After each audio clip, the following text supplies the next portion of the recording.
There's also some other landmarks we need to point out. Hold on. Ready? Clinched. Such as right here. Why do humans have the biggest butts in the animal kingdom? Is it because of the gluteal muscles, the fat, a combination of the two? Is it because we sit on them all the time? I'm Jonathan Benyon with the Institute of Human Anatomy, and we're going to take a look at real human butts on the cadavers to see why these things are so huge. So let's do this.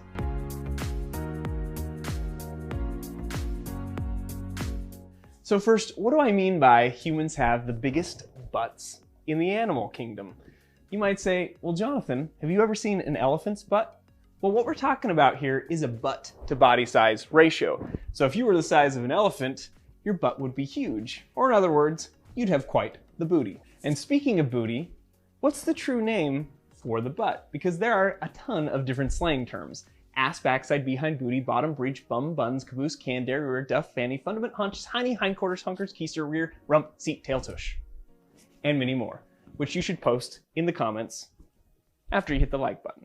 So in order for us to go over the true names of the butt, we need to see a real butt on a human to go over the surface anatomy. So, Justin? Yes, Jonathan? As you probably heard right there, we need a real human butt. I know, that's why we have Jeffrey. Jeffrey is a real human skeleton who does not have a real human butt. That's the definition of a skeleton. I can already see where you're going with this, and you are not going to use my butt. Fine. We'll use mine. No.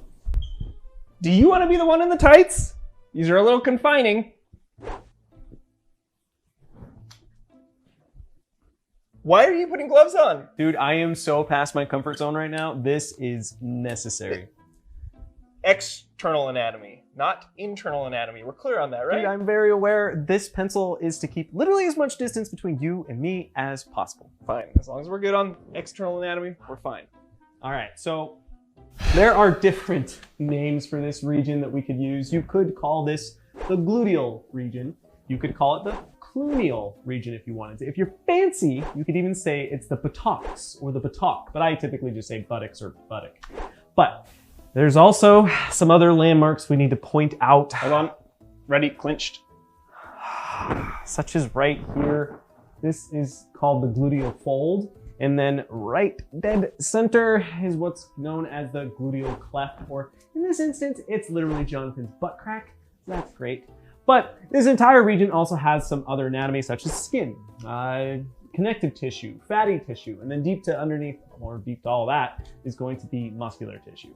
Which is really awesome because we have a dissection on a cadaver to show you those layer by layer, to show you all those tissues that make up our big butts. That's why we use the cadavers in the first place, Jonathan.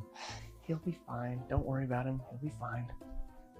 So finally, we get to take a look at an awesome dissection that will help us understand why humans have a big gluteal region or big butts. And we'll see layer by layer here. So take a look here.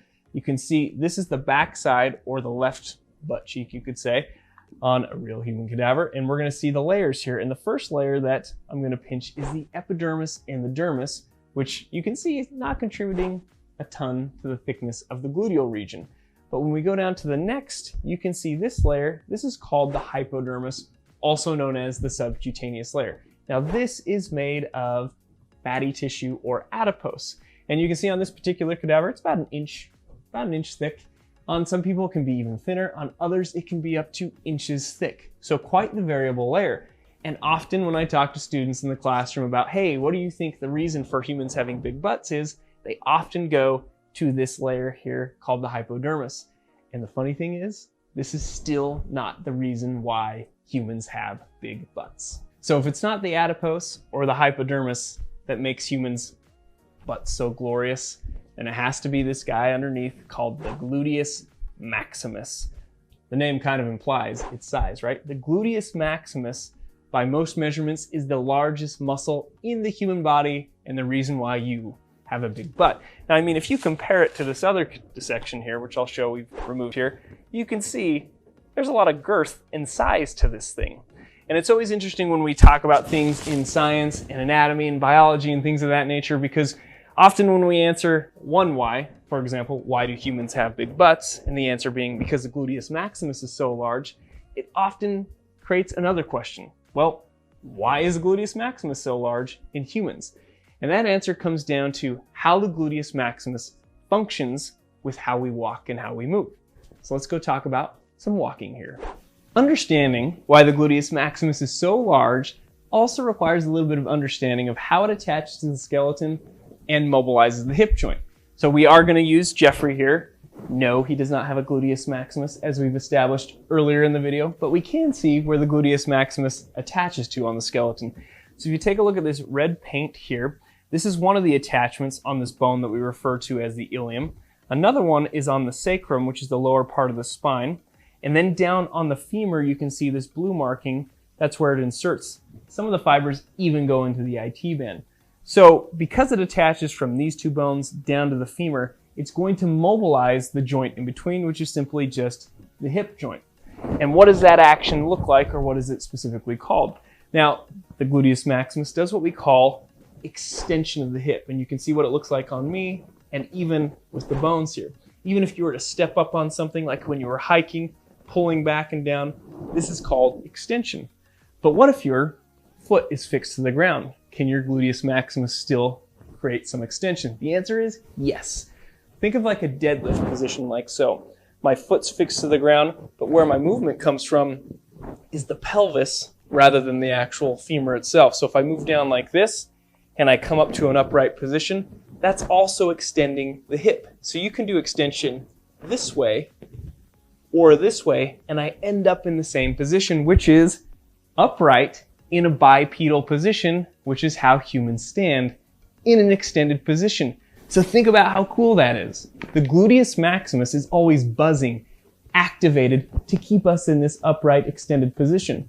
If you compare that to your cute little dog or your cute little cat at home, they're quadrupeds and they're in a flexed position, so their gluteus maximus doesn't have to engage all day long just to hold them in an upright position like it does with us. And one last thing I want you to consider from this bipedal position. When you walk, run, or go on a full-fledged sprint, the gluteus maximus has a really important job, again, to maintain this upright position. Think about this. When you plant, when you're sprinting or running as fast as you can, this whole upper body, the weight and the momentum of your upper body actually wants to fall forward.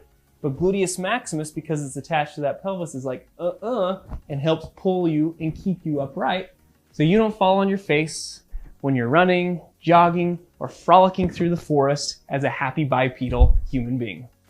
Thanks for watching our video on why humans have big butts.